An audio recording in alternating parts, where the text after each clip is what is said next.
Sunni militants from ISIS have reportedly seized the country's largest oil refinery in the town of Baiji. 2 weeks ago, they launched a ruthless insurgency campaign, capturing key cities and large swathes of land.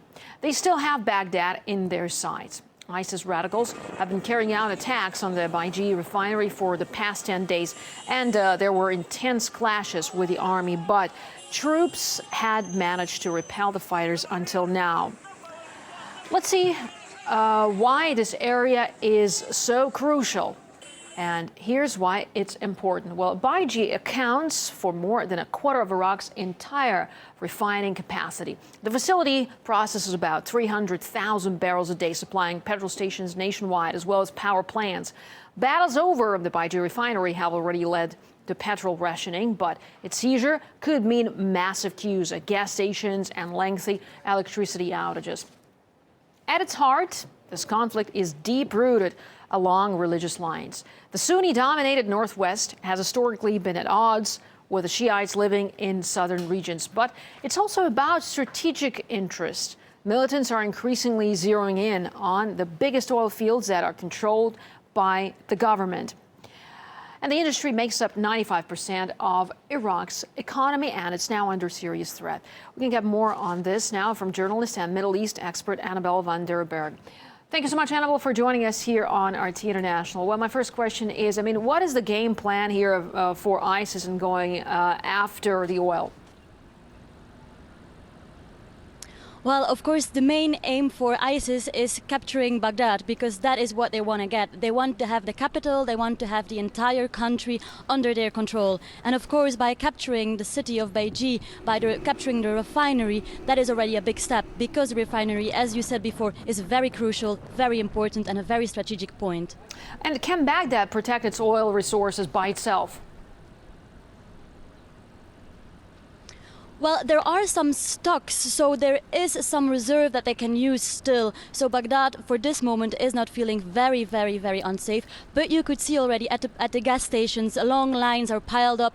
People themselves are getting afraid because they hear rumors that Baiji is taken. They hear that the rebels are coming closer and closer, so they are trying to get their cars filled before ISIS is getting here.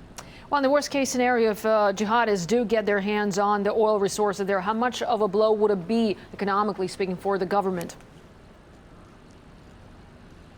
For the government, it will be a disaster, of course, because the government has proven already to be too weak to keep actually the control over Mosul, the second biggest city of Iraq. So if ISIS is getting further and further up to Baghdad, then of course that will mean that the government, the militants of the government are not strong enough, and they will need support from external. Well, at this point there is a suggestion that it's not just ISIS, but there are other groups that are fed up with Maliki. Is there any chance of them joining up? Definitely. You can see in the north already that it was very easy to capture several cities, and that is of course because other groups besides ISIS have helped ISIS to capture these cities and these towns, because most of the Sunni people are fed up with the rule of Maliki, with the sectarism rule actually of Maliki. So they want to support ISIS. They rather have ISIS ruling their towns than Maliki ruling the country. That is in the first place. On the second hand, in Baghdad, people are very divided, of course, because here you have a majority of Shia people, which are as Maliki, of course, from the Shia tribe. So that is a different case. In Baghdad, a lot of people are standing up, are voluntarily willing to fight ISIS. So here you see a very, very big division. Well, Annabelle, the U.S. has vested interest in Iraq, and yet is cautious to send in troops. What sort of action can we expect from the U.S. in the near future? Will it continue to wait in the wings, so to speak, or will it sort of, be ready for an action there? Briefly, if you could. Well, if I'm talking to the people here on the street, what I feel is that they really want intervention of America. They feel that the United States are the only ones strong enough to support the Iraqi government and to support the Iraqi army against these extremists, against ISIS. So that is in the first place what they want.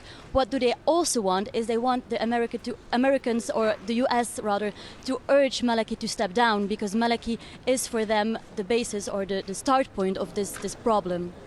All right, Middle East expert Annabelle van der Berg, thank you so much for talking to us here on RT International.